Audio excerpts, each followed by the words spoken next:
je suis libéré. Monsieur Thierry Tan, lors de votre dernière conférence devant les leaders chrétiens venus des 4 coins du monde en février 2008 à la Fondation Félix Houphouët-Boigny à Yamoussoukro, vous avez dévoilé votre nouvelle vision pour la Côte d'Ivoire, vision que beaucoup de chefs religieux considèrent comme prophétique. Mais avant d'entrer dans le détail, nous aimerions savoir pourquoi les économies des pays asiatiques ou même sud-américains comme le Brésil décollent si fort alors que nos pays africains continuent de souffrir de la misère. Si les pays africains souffrent encore de la misère, c'est qu'ils continuent à n'exporter que des matières premières et que les prix de leurs matières premières sont fixés non pas par eux, mais par des acheteurs occidentaux. Alors imaginez un peu, pour comprendre notre situation, un boutiquier qui permet à ses clients de fixer librement les prix de ses produits. Eh bien, ce boutiquier fera faillite au bout de 3 jours, ça c'est certain. Alors notre pays vit la même situation que celle de notre boutiquier. Ce sont les acheteurs étrangers qui fixent les prix de nos produits, tels que café, cacao et bien d'autres. Et dans ces conditions, comment pouvons-nous sortir de cette misère? C'est impossible. Vous savez, il n'y a pas de miracle en économie. Si vous laissez les acheteurs occidentaux et étrangers fixer les prix de vos produits, vous ferez faillite, tout comme le boutiquier. C'est pourquoi, comme beaucoup d'autres pays africains, la Côte d'Ivoire est un PPTE, c'est-à-dire un pays pauvre et très endetté. Effectivement, selon le représentant résident du FMI en Côte d'Ivoire, notre pays a une dette extérieure de 6 197 milliards de CFA, ce qui représente environ 3 années et demie, 3 fois et demi si vous voulez, notre budget national. Et là, je n'inclus même pas notre dette intérieure. Nous sommes donc dans une situation très difficile, puisque nous sommes non seulement pauvres, mais très endettés. Ainsi, chaque Ivoirien, qui est déjà très pauvre, mais il doit en plus supporter une dette extérieure de 400 000 CFA, sans tenir compte, encore une fois, de la dette intérieure. Vous savez pourquoi un enfant ivoirien qui vient juste de naître, pourquoi il pleure si fort? C'est parce qu'on vient de lui déclarer à l'oreille qu'il doit déjà 400 000 CFA au bailleur de fonds. Voilà pourquoi il pleure si fort. Et on le comprend. Et si maintenant, nous voulons sortir de cette situation de pauvreté et de surendettement, nous n'avons pas d'autre choix que de créer des usines pour transformer sur place nos matières premières. Et dans ce cas, ce n'est plus les acheteurs, mais c'est nous qui fixerons les prix de nos produits transformés. Mieux, la valeur ajoutée de nos produits sera multipliée par 50, voire par 100. En outre, les richesses ainsi créées vont rester en Côte d'Ivoire au lieu de partir à l'étranger. Et ces richesses vont permettre de créer d'autres usines, ainsi que des millions d'emplois pour les Ivoiriens. J'ajoute que nous aurons ainsi les moyens pour financer par nous-mêmes les écoles, les hôpitaux, les ponts, les autoroutes, partout en Côte d'Ivoire. C'est cela, la nouvelle vision, que j'essaye de faire partager à mes frères ivoiriens depuis 20 ans. Cette image reflète bien notre situation. Et dans le premier film, vous avez démontré avec chiffres à l'appui que la Côte d'Ivoire pourrait devenir immensement riche si elle transformait ses ressources agricoles. Et cela, même sans tenir compte du binôme café-cacao, ni du binôme pétrole-gaz, ni même du binôme or-diamant.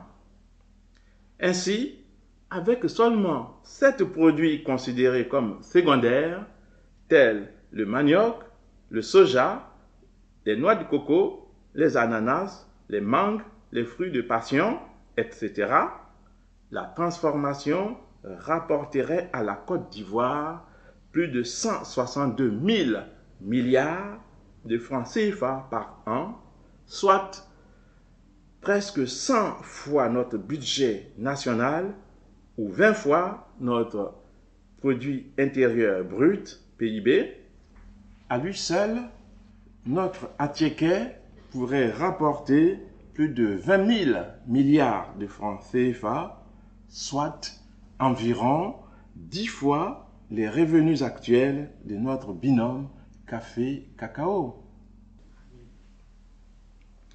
Après avoir visionné votre CD, le docteur Dion Yaye Robert n'a pas hésité à déclarer que vous êtes un prophète du développement, car votre solution est parfaitement adaptée aux problèmes rencontrés par les Africains. C'est pourquoi nous voudrions approfondir ces sujets en vous demandant de répondre à 2 questions cruciales. Comment financer notre industrialisation? C'est là notre première préoccupation. Et quel est l'impact économique et social d'un exemple d'investissement précis sur la population ivoirienne en termes de création d'usines, d'emplois et de richesses? Et cela sur une période de 5 ans. Pour ce faire, nous voudrions prendre l'hypothèse d'un philanthrope qui voudrait donner sa fortune évaluée à 176 milliards de francs CFA aux Ivoiriens. Que doit-il faire pour assurer l'avenir des Ivoiriens? Eh bien, notre philanthrope a 2 possibilités. La première possibilité, la plus facile, c'est le don. Il peut décider de donner 1000 francs par jour à chaque Ivoirien. 1000 francs, ce n'est peut-être pas beaucoup, mais comme il y a 16 millions d'Ivoiriens, eh bien, chaque jour, ça va lui coûter 16 millions mieux par 1000 francs. Ça lui coûte 16 milliards par jour. Et sa fortune, 116 milliards, au bout de 11 jours seulement, eh bien, sa fortune, elle va disparaître. Or, la vie ne s'arrête pas au bout de 11 jours. C'est pourquoi j'aime bien rappeler le proverbe de Confucius qui disait « Donner un poisson à une personne lui permet de se nourrir une seule journée. L'apprendre à pêcher lui permet de vivre toute sa vie. » Et j'ajoute qu'il faudrait également lui donner les moyens de pêcher.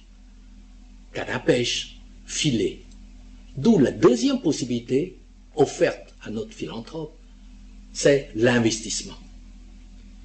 Supposons maintenant que notre philanthrope décide d'investir ces 116 milliards en usines de transformation. Comme chaque usine coûte environ 10 milliards, les 116 milliards peuvent donc créer 18 usines. Et chaque usine permet d'employer 700 personnes. Eh bien, comme emploi direct, c'est-à-dire des gens qui travaillent directement dans l'usine, nous avons donc 700 personnes, multipliées par 18 usines. Ça nous fait 12 600 personnes. 12 600 emplois directs. Et comme chaque emploi direct permet aussi de créer 10 emplois indirects, c'est-à-dire des gens qui travaillent autour, tels que les transporteurs, même les gens qui tiennent les maquis autour, etc. Donc, les 12 600 emplois directs permettent donc de créer 126 000 emplois indirects, soit au total 138 600 emplois. Et comme chaque emploi permet de nourrir 10 personnes au moins, eh bien les 138 600 emplois permettent de nourrir 1 386 000 personnes. Il s'agit maintenant de savoir ce que les usines rapportent, dégagent comme rentabilité. Vous savez tous que la transformation industrielle de nos produits est très rentable. Et je prends comme exemple cette noix de coco. Elle coûte en Côte d'Ivoire à peu près 15 francs la noix. Mais si nous la transformons en boîte comme celle-ci, eh bien elle coûte à peu près 1000 francs la boîte. 15 francs pour la noix, 1000 francs pour la boîte. Faites vous-même les calculs, vous verrez que c'est extrêmement rentable. Mais nous allons prendre l'hypothèse basse. C'est-à-dire que nous allons dire que chaque usine ne dégage que 20 milliards de capacité d'autofinancement. Comme on avait 18 usines à la fin de l'année, les 18 usines vont donc dégager, eh bien 18 multiplié par 20, ça fait 360 milliards à la fin de la première année. Et nous réinvestissons tout cela en usines.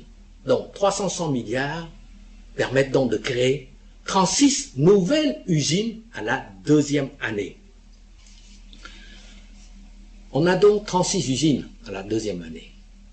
Bien, ces 36 usines vont donc créer 25 200 emplois directs et donc 252 000 emplois indirects, soit au total 277 200 emplois, permettant donc de nourrir 2 772 000 personnes. Faisons maintenant le bilan de notre investissement au bout de 2 années d'exploitation.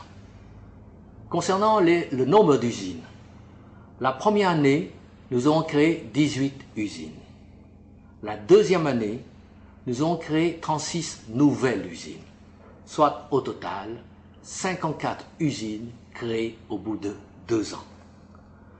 En cumul de capacité d'autofinancement, nous avons 360 milliards la première année. Nous avons dégagé 1080 milliards la deuxième année, soit en cumul 1440 milliards, soit l'équivalent de notre budget national hors notre service de la dette. Et en emploi direct, c'est 37 800 emplois, et en emploi indirect, c'est 378 000 emplois, soit au total 415 000 emplois. C'est l'équivalent de la population de Boaké, c'est l'équivalent des emplois demandés, réclamés par nos jeunes. Bien, vous voyez vous-même qu'au bout de 2 années d'exploitation, le bilan est extrêmement favorable à l'investissement, puisque nous avons créé 54 nouvelles usines. Nous avons dégagé l'équivalent de notre budget national et nous avons créé 415 000 emplois. Nous pouvons nous arrêter là en disant nous avons rempli notre mission. Mais c'est dommage de s'arrêter en si bon chemin. C'est pourquoi il serait bon de voir ce que la 3e année va nous permettre de créer en nombre d'usines, de créer en nombre d'emplois et de dégager en capacité d'autofinancement. Conclusion finale. À la 5e année, au bout de 4 ans d'exploitation, eh bien, notre capacité d'autofinancement, comme nous venons de voir sur le tableau, s'élève à 9 720 milliards. Et ces 9 720 milliards de capacité d'autofinancement nous permettent de créer à la 5e année 972 nouvelles usines. Et ces 972 nouvelles usines génèrent 19 440 milliards de capacité d'autofinancement. À cela s'ajoutent les autres capacités d'autofinancement dégagées par les usines qui ont été créées durant les 4 premières années, c'est-à-dire 9 720, soit au total 29 160 milliards de capacité d'autofinancement. Et en emploi, eh bien, créés, c'est 7 484 400 emplois créés. Et si nous faisons le bilan de notre investissement, qui s'élevait au départ, je vous rappelle, à 116 milliards, eh bien, le bilan, au bout de 5 années d'exploitation, eh bien, il est inimaginable. En nombre d'usines, c'est 1458 usines créées au bout de 5 ans. En capacité d'autofinancement, eh bien, en cumul, c'est 43 600 milliards. Et en emplois créés, c'est 11 226 600 emplois. C'est dire le plein emploi pour tous les Ivoiriens et même certainement au-delà. Libéré, oui je suis libéré. Mais M. Tan, au cas où un tel philanthrope ferait défaut, comment trouver les 176 milliards à investir au départ? Eh bien, au cas où notre philanthrope ferait défaut, nous avons beaucoup de solutions de rechange. Mais il y en a une qui me vient à l'esprit, parce que j'ai observé que durant les 6 derniers mois, nous avons remboursé à la Banque mondiale 29 milliards à la fin 2007 et 118 milliards récemment, soit au total 147 milliards à la Banque mondiale. Et à la BAD, nous avons remboursé 29 milliards. Et si nous faisons le total du remboursement de nos dettes, au titre donc du service de la dette, 147 milliards plus 29, cela fait 176 milliards, ça tombe pile. Donc les 176 milliards ont bien été remboursés au titre de notre service de la dette à la BAD et à la Banque mondiale, sans parler des autres bailleurs de fonds. Et si on nous accordait un délai de grâce donc de 6 mois, parce que nous avons bien négocié, et que les bailleurs nous disent, écoutez, on vous prête les 176 milliards pour que vous puissiez créer les usines comme vous venez de nous décrire. Eh bien, dans ce cas-là, les 176 milliards vont être réinvestis à la place, en usine, donc à la place de la fortune de notre philanthrope, et cela nous permettrait d'amorcer notre industrialisation par la création de 1458 usines en Côte d'Ivoire, de créer plus de 11 millions d'emplois et de dégager une capacité d'autofinancement de 29 milliards, 29 000 milliards, soit 20 fois notre budget national. Et cela nous permettrait donc de créer le plein emploi, d'industrialiser toutes nos régions. Toutes les régions du pays seront industrialisées. Et enfin, de rembourser totalement toutes nos dettes, non seulement vis-à-vis de la Banque mondiale et de la BAD, mais vis-à-vis des autres bailleurs de fonds. On n'aura plus aucune dette. Eh bien, dans ce cas-là, nous serons comme les pays que nous allons voir tout à l'heure dans le film, les pays émergents asiatiques, qui sont structurellement créditeurs. C'est-à-dire des pays qui n'empruntent pas, au contraire, c'est eux qui prêtent. Donc si nous faisons comme eux, si nous investissons comme eux, si nous développons nos industries comme eux, eh bien nous serons comme eux, c'est-à-dire des pays structurellement créditeurs. C'est-à-dire nous n'aurons plus aucune dette, au contraire, c'est nous qui prêtons aux autres. En fin de compte, M. Tan, quel est l'impact de tout cela sur notre économie? L'impact sur notre économie et sur notre population, ça énorme, comme vous pouvez deviner. Nous n'aurons plus de dettes à payer. Cela veut dire que notre pays aura plus d'argent pour financer notre industrialisation, pour financer différents investissements publics et privés. Nous allons atteindre le plein emploi, puisqu'il y a plus de 11 millions d'emplois créés au bout de 5 ans. Le plein emploi signifie que tous les Ivoiriens auront un emploi. Et cela signifie aussi que celui qui a un emploi n'a plus besoin de nourrir 10 ou 20 personnes, puisque tout le monde a un emploi. Ça veut dire que celui qui a un emploi va maintenant garder son salaire, ses revenus pour lui. Ça veut dire aussi qu'il va enfin pouvoir épargner. Et son épargne, ajoutée à celle des entreprises industrielles que nous avons appelées autofinancement, permet donc de financer beaucoup d'autres projets d'investissement. Et plus on investit, plus on développe son pays. Et plus les fonds extérieurs viennent dans notre pays, afin d'investir, d'investir et d'investir. C'est ce que j'appelle le cercle vertueux de l'épargne, investissement et développement. Eh bien, ce cercle vertueux n'est point un rêve, c'est une réalité. Et pour preuve, le film qui suit nous permet de montrer quelques exemples de pays qui ont appliqué ce cercle vertueux et qui l'ont réussi. Et pourtant, ces pays, comme vous allez le voir, ont démarré dans des conditions beaucoup plus difficiles que nous. Je vous laisse regarder le film. Paradoxalement, c'est une nouvelle guerre en Asie qui inverse la tendance et amorce la renaissance du Japon. Des méthodes de culture archaïques. Avec la guerre, les conditions ont empiré. L'état sanitaire déplorable de la population hypothèque les possibilités de travail, donc de redressement économique.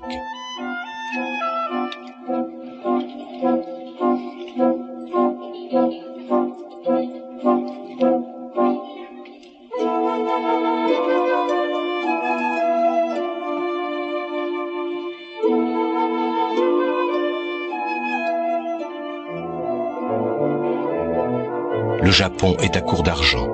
Pas question de compter sur les investissements étrangers pour un pays fauteur de guerre.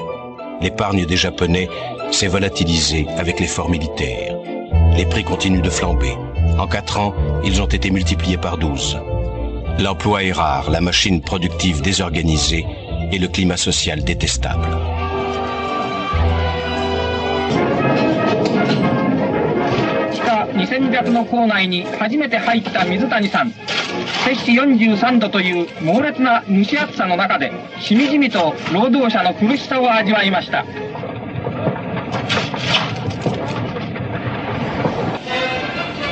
Le tout-puissant ministre de l'Industrie applique la même stratégie aux autres secteurs.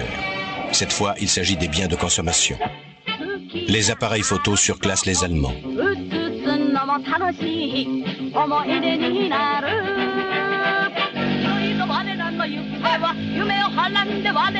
Les motos sont moins chères et plus sûres que les anglaises. Les industries de pointe sont soutenues par un financement privilégié. Peu d'impôts, des prêts à bon marché. Le système d'éducation fournit à l'industrie une main-d'œuvre adaptée. Dès l'école, on apprend à travailler ensemble aux ordres pour la réussite de l'entreprise.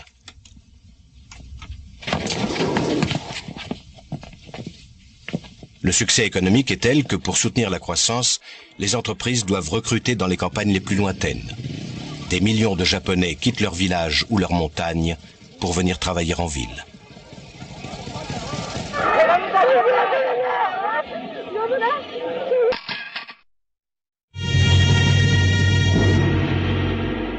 Chongqing.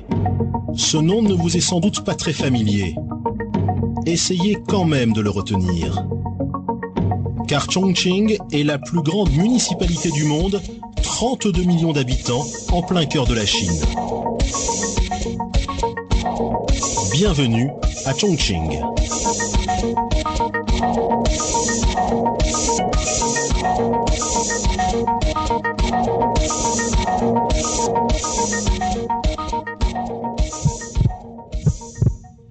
La plus grande municipalité du monde est aujourd'hui un immense chantier. Monsieur l'architecte, qui croyait avoir tout vu, n'en est toujours pas revenu. Il casse la montagne, quoi. Hein? C'est incroyable, hein? C'est fou, hein? On est toujours surpris en Chine. Parce que même on se dit, ils vont tout casser, on le sait, mais quand même, on ne peut pas penser qu'ils changent complètement le paysage. Je vous avais dit qu'ils changeaient le paysage, mais c'est encore plus que je ne pensais.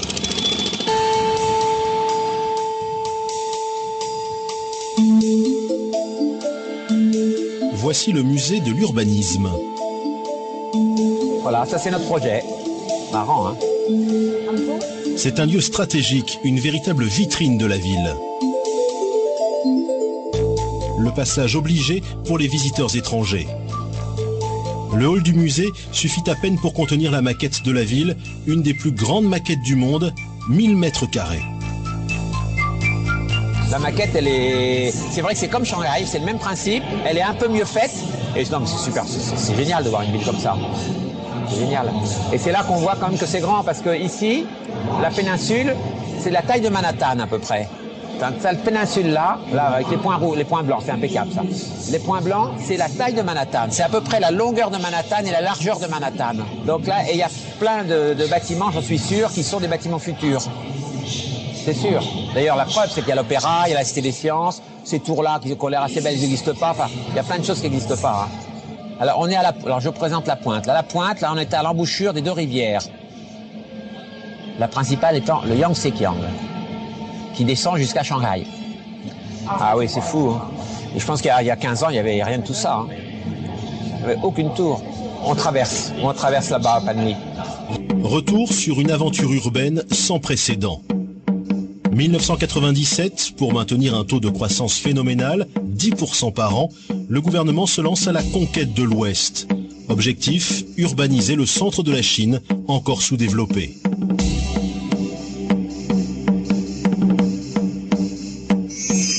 Chongqing, la ville de l'eau et de la montagne, est désignée pour devenir la capitale de l'intérieur.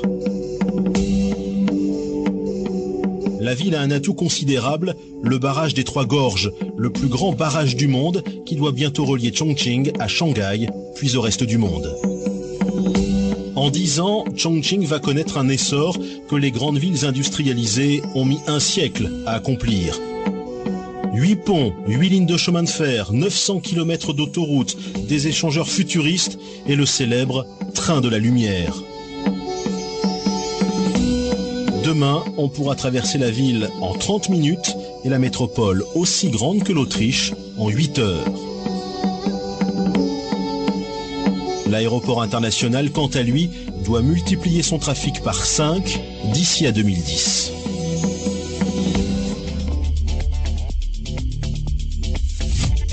À des années-lumière de là, à Détroit, dans le Michigan, l'industrie automobile présente des machines de rêve dernier cri au plus grand salon de l'automobile.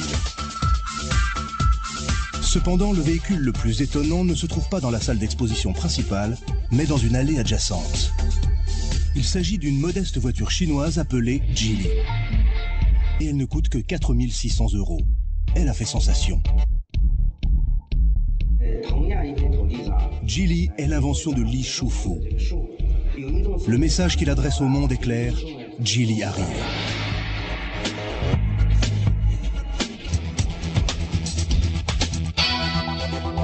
Ce dôme blanc rappelant Washington aux États-Unis est l'université Geely à la périphérie de Pékin.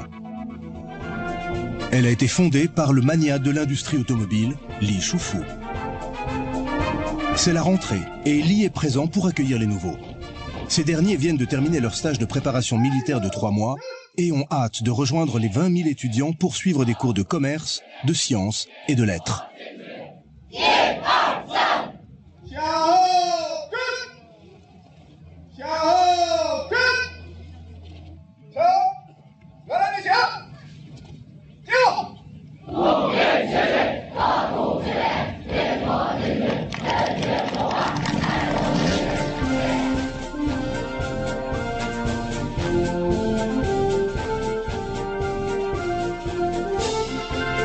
Ce sont les personnes dont Li Shufu a besoin pour son empire automobile.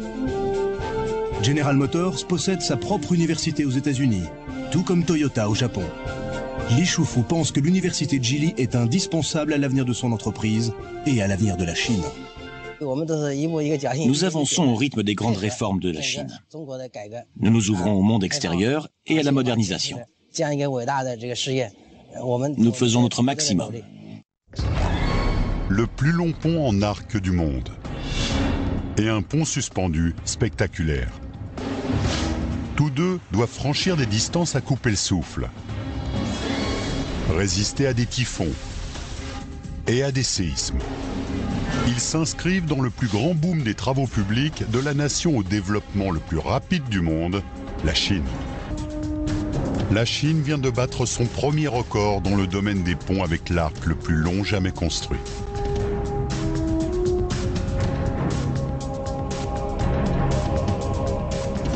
Pourtant, cette victoire va bientôt être reléguée au second plan par l'irrépressible besoin en ponts de la Chine. Les Chinois veulent relier toutes les parties de leur pays pour qu'ils ne forment qu'une seule économie moderne.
Vous venez de voir quelques extraits concernant Chongqing, Hong Kong et Dubaï.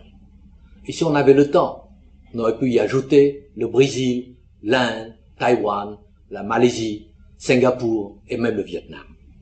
Tous ces pays sont des pays émergents qui ont réussi très rapidement leur décollage économique et qui contribuent pour 60% à la croissance économique mondiale.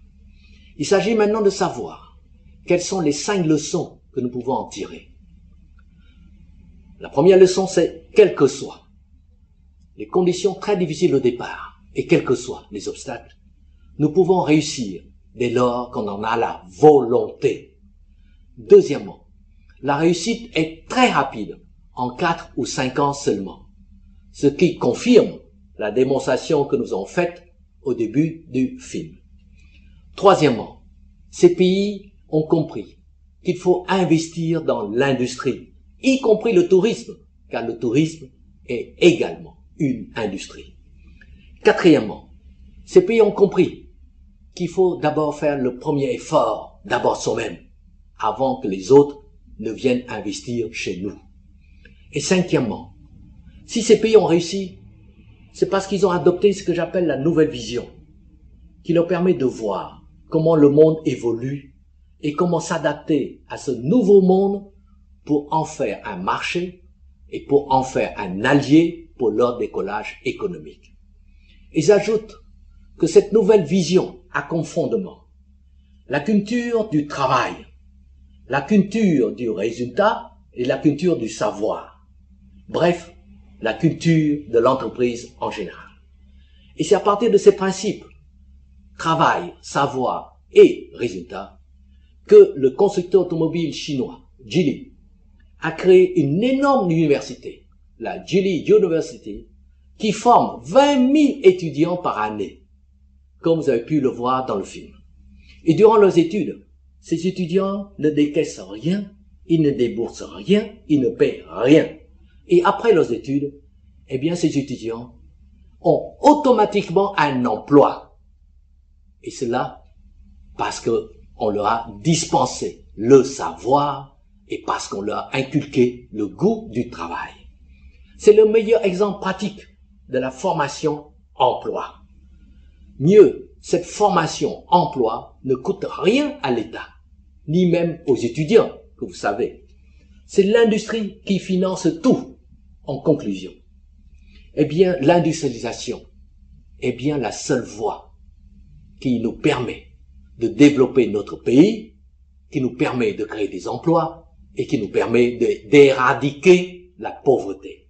Mais n'est-ce pas là les objectifs du millénaire pour le développement OMD que nous devons atteindre en 2015, c'est-à-dire dans 7 ans, moins de 7 ans. Je suis